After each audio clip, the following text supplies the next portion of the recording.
Welcome to another edition of Northern Heat. And today our special guest is Madison Kenny. And hi, Madison. How are you doing today? I'm great. How are you? Not bad. So some people might not know you, and I know you'll hate me saying this, but anyways, I've had your father, Brian Kenny, on the show a couple of times before, and Brian's traveled with me to a number of different things, and we've known each other for a few years now because family connection, right? And hmm so, Madison, I wanted to talk to you today because there's a lot of things have happened in your life in the last short little while. And back in March last year, the small little pandemic that happened kind of derailed your plans. So let's talk about that just a little bit. Yeah, absolutely, Bob. So I was in university at University of Brunswick in Fredericton. I was studying Renaissance College, and then I had taken a year off to work a little bit to save some money to go travel. And so I've been gearing up for about, half a year or so to set sail to Prague, Czech Republic, to teach a little bit over there and to teach teach English as a second language. And so I was planning on taking a course over there. And so unfortunately, the day that I had left was March, I believe it was March 11th, 2020. So I believe it was, we were in the air traveling overnight to London, England when the pandemic was declared. We had traveled over there with intentions, we were going to have to take a lot of precaution and whatnot, but traveling was still happening. So we landed in London, England at around 8 o'clock in the morning.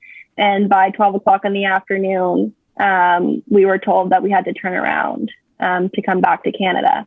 So kind of everything, my entire life, I guess, was kind of uprooted in the London Heathrow Airport. And so I had turned around and came back to Bathurst, thinking everyone kind of had in mind that it was, going to be a 2 week, maybe a month of waiting around, playing the waiting game of potentially returning back to London to Prague, Czech Republic to teach. And so I had those intentions, the 2 weeks went by, a month went by. And so, Yeah. and then another month went by and we're like, oh, maybe this isn't going to be happening in the near future. So, found a job here in Bathurst for the summer and was working at 13 Barrels Brewing for quite a while, doing a lot of bar shifts. It was awesome place to work for the summer, and did a little bit of marketing there as well up until about a month or so ago.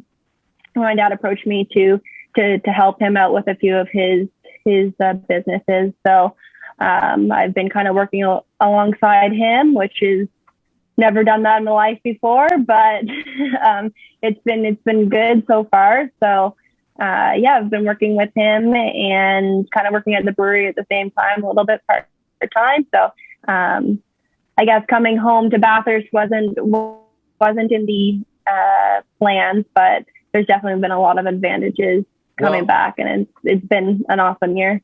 Well, it's interesting that you say that. Your whole world got uprooted in a very short period of time. You had to make decisions and come back home, and I can imagine how you go through this. And everybody at the beginning didn't know what was going to happen, right? So 2 weeks goes into a month, goes into 2 months, and here we are a year later. A year later, yeah. And you still wouldn't be able to hop on the plane and go back if you wanted to, but No.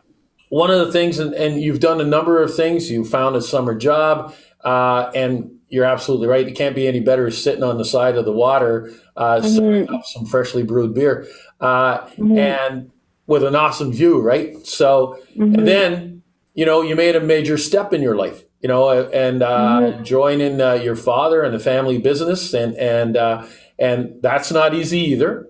No. But you've discovered a number of things about Bathurst since then, and why don't you share some of those things with us, because that's probably the most important thing, and the message we want to get out to a lot of younger people is that, it might not be so bad of a place to live.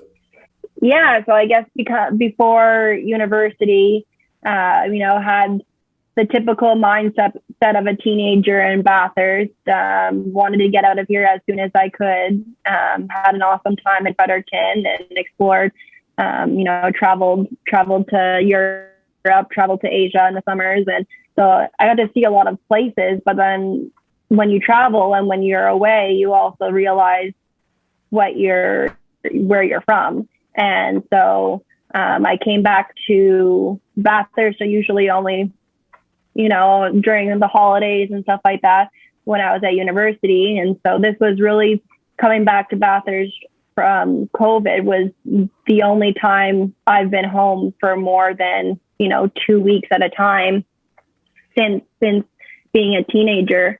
So as a teenager, you don't really realize the other opportunities that are here. And so since coming back, it's really opened my eyes, being a young adult, to the opportunities that are here that I probably would never have gotten anywhere else in New Brunswick, even in Canada. So, I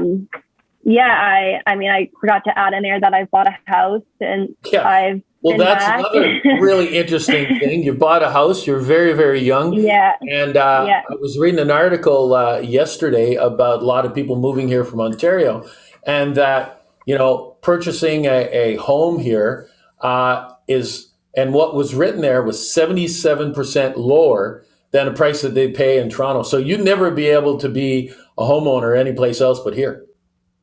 No, absolutely. And comparing it even to elsewhere in the province, it's not really a thing that people my age really think of. Like that's common, I guess, where it's kind of a common thing around here. I remember, I think Erica Lynn had posted a poll a few weeks ago about the average age in Bathurst that people are first time homeowners, and it was, quite low, around like 22 to 25 years old. So that's like very low compared to even elsewhere in the province. So, the opportunities here to do that are, you can't beat it. So, hopefully that the message that you're giving, the message that Erica Lynn has been giving, will attract some of our young people to come back home, because a lot of them have moved away.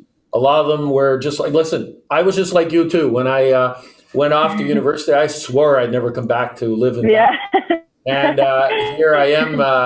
I moved back to Bathurst in 1981, and I haven't thought twice about the whole thing. And it's a great place to live, a great place to bring up your kids, and like you said, you can afford to buy a house.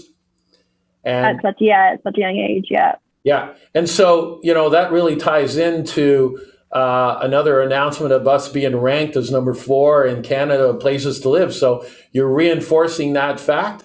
You're back home. I'm sure that your family are really happy to have you back home. I know your father was quite excited about that discussion. He wasn't sure whether or not you'd pull the plug and start working with him. No, that was his... because we talked about doing this interview with him for a while and talking about that, and he was kind of going, well, she hasn't made up her mind yet, but it's an experience. Yeah, the plane ticket was definitely still up in the air at some points throughout the summer and stuff like that, but it's not really there anymore now that I have the house. So kind of here permanently for the meantime, and really trying to see the opportunities that are here for me, and if it doesn't work out, then it doesn't work out for me, but hopefully it does, because I do see a lot of potential and opportunity here for myself. So I'm looking forward to it. Well, congratulations with buying a house. Thank you very much for moving back to the city and adding some young talent to our region. And I know you're going to find all kinds of opportunities. You're a go-getter, and you'll find different ways of doing things. So I wish you the best of luck, and thank you very much for being on the show. All right. Thanks so much, Bob. You're welcome. So there we go with another episode of Northern Heat for this week.